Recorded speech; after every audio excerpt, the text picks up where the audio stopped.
Olá, irmãos, a paz do Senhor Jesus, tudo bem com vocês? Quero gravar esse vídeo aqui do carro mesmo, eu esqueci o meu lapela, vou gravar com o fone, então eu vou falar um pouquinho alto para vocês poderem escutar melhor.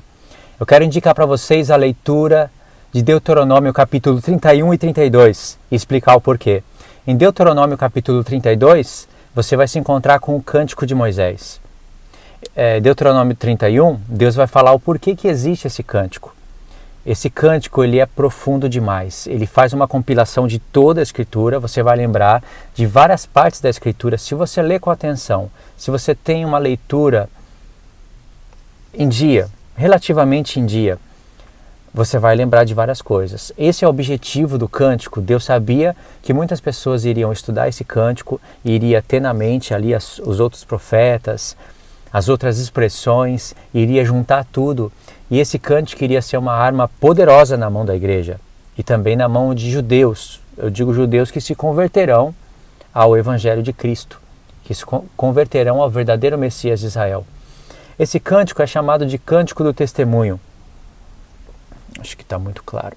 É um testemunho contra o povo de Israel, aonde Deus, já prevendo todo o futuro de Israel, ele já deixa tudo ali naquele cântico, aonde a gente iria poder conectar com várias partes dos salmos, dos profetas, destacando alguns profetas, outros nem tanto, mas iria estar tudo ali junto, com uma compilação dentro daquele cântico.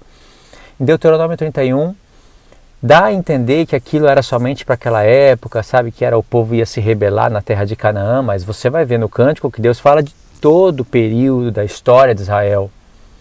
Por isso que é importante, porque ali naquele cântico, Deus fazia a previsão que Jesus iria ser rejeitado, o Messias iria ser rejeitado, eles iriam estar esperando um outro Messias e eles iriam cair em grande destruição, como isso já aconteceu no passado, aconteceu lá no ano 70 depois de Cristo, aconteceu no tempo de Hitler e voltará a acontecer no nosso tempo, até que eles aprendam a reconhecer o Messias.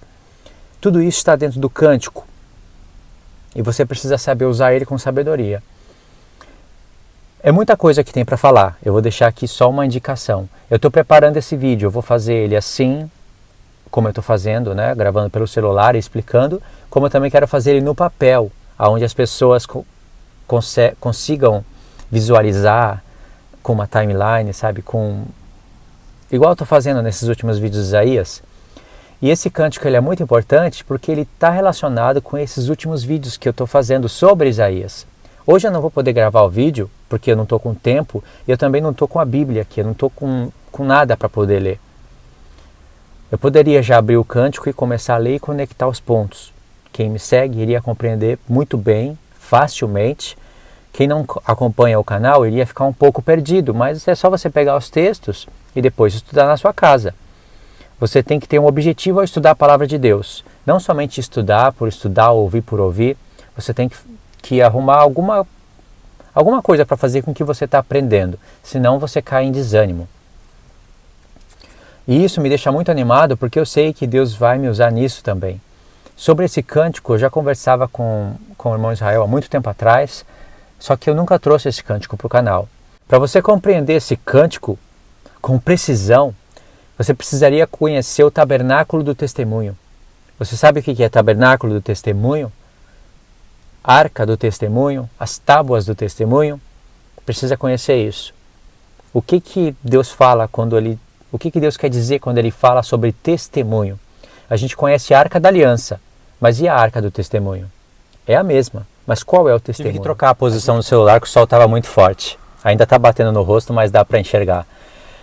Então a gente conhece sobre a Arca da Aliança, mas e a Arca do Testemunho? A gente conhece sobre tábuas da lei, tábuas de pedra, mas e as tábuas do testemunho? Essas expressões estão no livro da lei.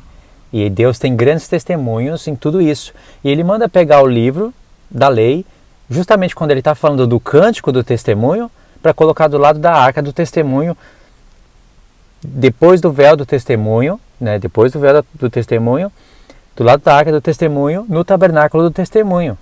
São incríveis testemunhos de Deus. O cântico, ele vai te levar para Daniel, ele vai te levar para vários pontos da palavra. Eu posso falar algumas coisas aqui para quem já está me acompanhando. Dependendo do tempo que você vai estar assistindo o vídeo, já vai ter o link do cântico, já vai ter o vídeo, o estudo e o link do cântico também. Caso você não assistiu os vídeos de Isaías, os que eu estou fazendo sobre os filhos de Isaías e os filhos de Oséias, eu vou deixar o link na descrição, assista também, porque está tudo relacionado, está tudo lá dentro do cântico. Por isso que eu falo que é incrível esse cântico, ele é poderosíssimo. E são tantas coisas no cântico que fica difícil aqui enumerar, se eu não tenho nada para olhar, nada escrito. Só sei que vai te levar para Daniel 7, vai te levar para Daniel 12, para mostrar que o cântico não fala a respeito de um determinado tempo, ou do cativeiro, da dispersão do povo, ou do cativeiro, ou do retorno do povo para ir edificar Jerusalém, mas fala de tudo, de todas as épocas, porque nos leva para Daniel 12. Isso é incrível, né? Deus disse no cântico que o povo dele provocou a ira nele, provocou ciúmes, né? Na verdade, não é a ira, é ciúmes, com coisas que não são deuses. Então Deus fala, eu também vou provocar os ciúmes em vocês, com o povo que não é povo, com nação louca, eu vou provocar a ira em vocês. Ali a gente não sabe de nada o que está falando. Mas isso vai aparecer lá em Romanos, capítulo 11, onde Paulo está falando dos filhos de Isaías e dos filhos de Oséias. Tem textos ali em Romanos 9 que Paulo vai pegar um filho de Isaías, 2 filhos de Oséias e vai mesclar, vai estar juntinho. Então isso é incrível, porque se você assistiu os meus vídeos dos 3 filhos de Isaías, você sabe do que eu estou falando. Se conhece as 2 casas de Israel também. Então quando Deus fala lá no cântico que Deus ia provocar ciúmes no povo, com o povo que não era povo, no povo dele, né? Com outro povo que não era povo, ele já estava tendo em mente aí todo o plano das 2 casas de Israel. Que eles iriam deixar de ser povo, iriam ser dispersos entre as nações, se misturar com gentios. E quando Deus chamasse os gentios, eles não iriam precisar passar pela primeira aliança. Eles iriam entender a primeira aliança e passar direto para a nova. Pela pregação do evangelho. E isso ia causar ciúmes no povo judeu. Porque quem iria estar chamando os gentios eram os próprios judeus que se converteram a Cristo. No caso, começou com os apóstolos. Isso provocou ciúmes em Israel. E Paulo, vendo isso, ele disse que isso estava predito no livro da lei. Então Deus já tinha em conta tudo isso. Essas coisas, essas porções das revelações aparecem nesse cântico. Por isso que eu falo que ele é muito bom mesmo.